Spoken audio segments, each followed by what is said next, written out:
Setelah Wang Lin terbebas dari hadangan Li Yuanfeng yang berniat menghalanginya untuk kembali ke negara Zhao serta juga menghabisinya atas dasar untuk membalaskan dendam Hongdi, Wang Lin pun akhirnya terdampar di sebuah desa di bagian utara benua Vermilion. Saat dalam kondisi sekaratnya di balik sejumlah luka yang dialami di wajahnya, pandangannya pun terus melihat ke arah kejauhan di depannya, diselimuti kegundahan, kesedihan maupun kelinglungan, sehingga ketika ia masih menunjukkan mode bengongnya ini, para penduduk desa yang melewati pintu masuk melihat akan sosoknya, memandanginya dengan sinis plus jijik seolah-olah dirinya adalah makhluk hina yang tak berguna, sebelum secara bersamaan masing-masing dari mereka pun mulai mengelilinginya. Namun tak berselang lama ketika para penduduk desa ini masih mengerubungi Wang Lin, seorang gadis muda membawa seekor anjing di belakangnya pun tiba-tiba mendatangi TKP kerumunan, sebelum kemudian ia pun secara tengilnya mengajak Wang Lin yang disebutnya sebagai pemuda bisu untuk pergi bersamanya menemui ayahnya yang menyuruhnya mengajaknya mengadakan makan malam. Saat Wang Lin pun secara tertati-tati hanya bisa mengikuti, tampak seperti seorang aki-aki tuir yang sedang berjalan di balik kondisi menyeramkan yang dialaminya, sehingga membuat si gadis muda tengil pun yang melihatnya tak kuasa menahan dirinya untuk tertawa terbahak-bahak. Dengan singkat cerita, setelah sampai di TKP ayahnya, yang merupakan seorang pria tua duduk di sebuah ruangan pavilion, gadis itu pun melompat ke dalam ruangan, duduk secara manja di sebelah pria tua itu, sebelum kemudian menyebutkan padanya bahwa dirinya sudah memanggil Wang Lin yang disebutnya sebagai pemuda bisu. Saat si pria tua pun yang mendengar gadis muda menyebutkan Wang Lin sebagai pemuda bisu, spontan menunjukkan ketidaksenangannya dan memarahinya untuk bersikap sopan kepada Wang Lin dengan menyuruhnya untuk memanggilnya sebagai paman. Sebelum kemudian beliau pun mengalihkan tatapannya ke arah Wang Lin dan memintanya untuk menghiraukan sikap tengil anak gadisnya itu yang bernama Eryi, serta meminta izin padanya untuk membiarkannya melihat seberapa banyak dirinya telah pulih. Menyebabkan Wang Lin pun yang mendengarnya segera menunjukkan kepatuhannya dengan duduk bersila di sebelah pria tua itu dan mempersilahkannya untuk memeriksa kondisi tubuhnya. Saat setelah beberapa waktu melakukan pemeriksaan, beliau pun spontan menunjukkan keheranannya menemukan kondisi Wang Lin secara mengejutkan pulih dalam kondisi baik pasca berkutat dalam kondisi sekaratnya, sehingga membuatnya pun tak kuasa melontarkan pujian atas pemulihannya, dan hanya dengan memberikannya lebih banyak pil obat maupun sejumlah makanan, kemungkinan beliau dapat dipastikan hanya dalam beberapa hari dirinya akan sembuh dalam keadaan sedia kala. Oleh sebab itu, ketika melontarkan pujiannya ini, si pria tua pun spontan teringat situasi awal pertama kali dirinya menemukan Wang Lin,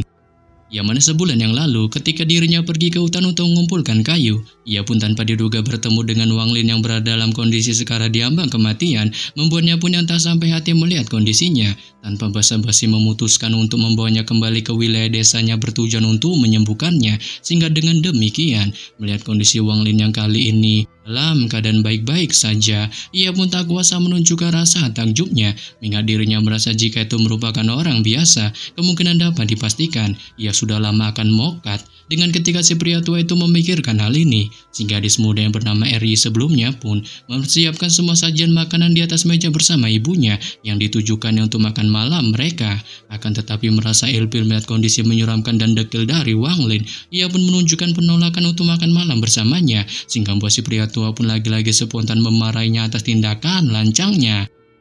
Namun Wang Lin pun yang mendengarnya hanya menanggapinya biasa aja, sebelum kemudian ia secara tremor mengambil mangkuk berisikan nasi di meja makan, berjalan keluar dari halaman untuk duduk di atas batu, dan mulai menatap nasi di mangkuknya sembari merenung sejenak, memikirkan tentang kondisi menyeramkan yang kali ini dialaminya. Dengan semua ini disebabkan oleh ulah dari Suyu dan klan iblis raksasa, yang mana 1 bulan yang lalu, jiwa selnya pun telah runtuh. Dengan itu runtuh yang mengakibatkan sebagian tubuhnya pun juga sangat rusak, tetapi dikarenakan keberuntungan yang aneh, energi spiritual yang dilepaskan ketika jiwa asalnya runtuh bisa agak memperbaiki tubuhnya, sehingga hal inilah mengapa itu menjadikannya sekarang jauh lebih baik.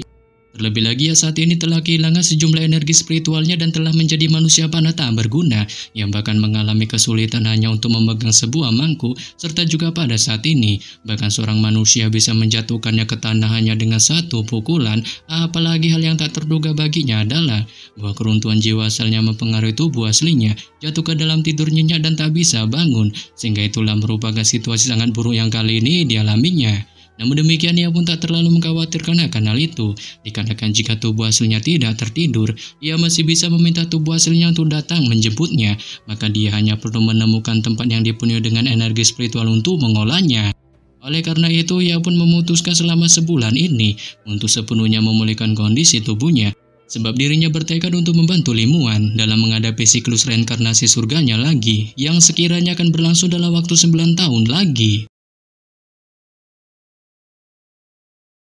Singkat cerita, keesokan harinya, Walin pun terbangun dari mode turunnya di sebuah gudang yang saat ini menjadi kediamannya dan memilih untuk duduk bersila melakukan pelatihan bertujuan menyerap sejumlah energi spiritual. Akan tetapi setelah beberapa saat melakukan pelatihan, ia pun hanya menghela napas kecewa, merasakan tak ada energi spiritual di tubuhnya, memungkinkannya tak mungkin untuk berkultivasi, dikarenakan ia tahu hanya dengan berada di tempat yang berisikan energi spiritual padat, dirinya dapat melakukan beberapa kultivasi paksa untuk menyebabkan energi spiritual muncul di tubuhnya. Yang oleh karena itu merasa tak mendapatkan apa-apa di dalam gudang, Walin pun yang merasa gabut memutuskan untuk berjalan keluar dari dalamnya. Namun tepat baru saja ia berjalan keluar, si gadis dengan RY pun tiba-tiba nongol mendatanginya.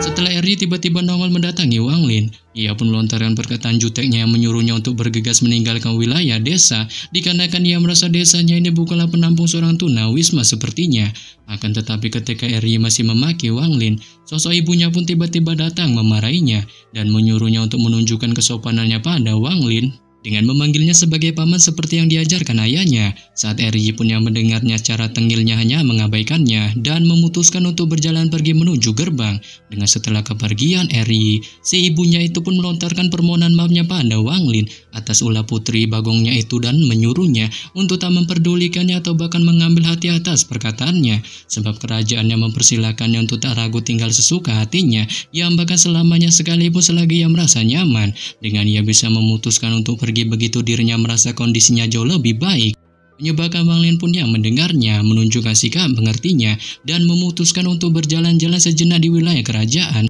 memandangi secara bengong hamparan rumah di sekitarnya sebelum kemudian memutuskan untuk kembali beristirahat di gudang kediamannya. Dengan singkat cerita, sebulan pun berlalu di bawah bantuan obat-obatan yang diberikan pria tua untuk menyembuhkannya. Tubuh Wang Lin pun perlahan mendapatkan kembali kekuatannya, sehingga membuatnya pun yang merasa sudah saatnya baginya untuk mengembara lagi, memutuskan untuk bergegas pergi meninggalkan desa ketika malam menjelang tanpa diketahui sedikit pun oleh para penduduk desa. Saat kali ini dirinya tak tahu di mana gerangan keberadaannya sekarang, yang oleh karena itu hal yang kali ini hanya bisa dilakukannya adalah menemukan penaro sehingga bisa digunakannya untuk mendapatkan sedikit energi spiritual dan kemudian mencari cara untuk memecahkan domain dan segel yang mengganggunya. Dengan singkat cerita, setelah beberapa hari melakukan perjalanan, Walin pun masih sanggup untuk terus berjalan. Ya, meskipun tak memiliki energi spiritual, ia pun masih bisa merasakannya. Terlebih lagi dirinya memang menemukan beberapa tempat dengan energi spiritual, tetapi tak peduli seberapa keras dirinya berusaha untuk berkultivasi, ia pun masih tak dapat mengumpulkan apapun di dalam tubuhnya, sehingga buatnya pun berpikir untuk memasuki sejumlah sekte lokal di sekitarnya, bertujuan mencari perlindungan menyerap semua energi spiritual di sana. Namun dengan kondisi tak mempunyai kekuatan sama sekali di tubuhnya saat ini, ia pun bertanya-tanya tentang gerangan bagaimana cara dirinya bisa memasukinya. Memikirkan hal ini, Wang Lin pun hanya bisa menghela napas pasrah di balik keputusasaan yang kali ini muncul di hatinya. Ingin segera mengukir di dunia yang kejam penuh tipu-tipu ini, tapi keputusan itu pun dengan cepat dihancurkan oleh tekad bulatnya saat ia berjanji untuk membalaskan semua penghinaan yang dilakukan oleh Suyu dan klan iblis raksasa padanya, sampai-sampai membuatnya kali ini pun menderita kesuraman yang bahkan 100 kali lipat dari apa yang telah mereka lakukan terhadapnya. Oleh sebab itu, setelah melontarkan tekad bulatnya ini, ia pun secara terhuyung-huyung memilih untuk terus mengkanjutkan perjalanannya. Namun tepat baru saja ia melangkahkan kakinya, tuk tik tak tik tuk suara kaki kuda pun tiba-tiba terdengar di belakangnya. Dengan ketika Wang Lin berbalik untuk melihat, ia pun spontan terkejut terherman menemukan itu merupakan kelompok pria asasin bertubuh kekar menunggangi kuda. Sebelum kemudian salah satu dari mereka pun memiliki penampilan bekas luka pisau di wajahnya yang melihat sosok Wang Lin segera meraihnya dan secara nggak ngotaknya berniat menjadikannya sebagai umpan di jalan untuk memblokir kereta kuda para pengawal anggota perusahaan bernama Kekuatan Surga daripada menggunakan rekan anggotanya sendiri sebagai umpan. Yang oleh karena itu ia pun segera mengangkat Wang Lin ke tengah jalan. meletakkan beberapa jebakan perangkap di tubuhnya dan memutuskan untuk meninggalkannya serta mengajak para anggota berkudanya yang berjumlah 18 orang termasuk dirinya bersembunyi di semak-semak. Dengan tak berselang lama ketika waktu perlahan berlalu, kelompok pengawal perusahaan kekuatan surgawi pun akhirnya tiba dan melihat sosok Wang Lin di tengah jalan. Salah satu dari mereka pun tak kuasa sontak melontarkan teriakannya, menyebutkan kepada pemimpinnya bahwa ada seekor mayat di depan mereka. Sebelum kemudian ia pun mengambil inisiatif untuk turun, mendatangi Wang Lin, menendangnya secara barbar di sisi jalan, lalu memilih untuk menglanjutkan lagi perjalanan kereta kuda perusahaan kekuatan surgawinya. Akan tetapi tepat ketika kereta kuda mereka baru saja berjalan melewati Wang Lin, sebuah obor pun tiba-tiba menyala mengitari mereka, diikuti kemunculan 18 anggota berkuda sebelumnya, yang masing-masing langsung memunculkan kemampuan racun mengerikannya,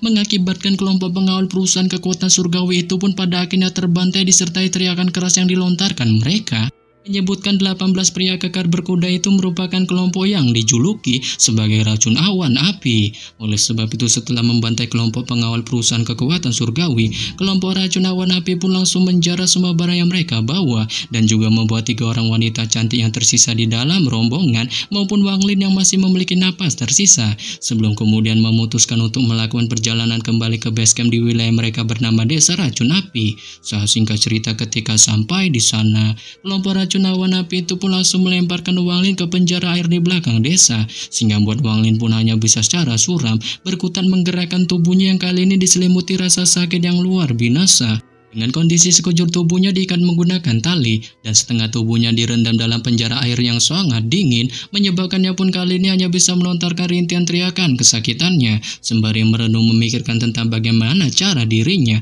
terbebas dari tempat sempit dan kumuh ini. Namun tepat ketika Wang Lin masih menunjukkan mode merenungnya, tanpa diduga matanya pun tiba-tiba menjadi cerah, merasakan penjara air di sumur ternyata memiliki sejumlah energi spiritual yang lebih padat daripada sejumlah daerah lain yang pernah dikunjunginya. Sehingga buatnya pun yang merasa girang mengetahuinya, tanpa basa-basi langsung memasuki mode kultivasinya, menyerap semua energi padat yang ada pada air di dalam penjara. Dengan itu pun ditujukan untuk mengembalikan semua kemampuan di dalam tubuhnya.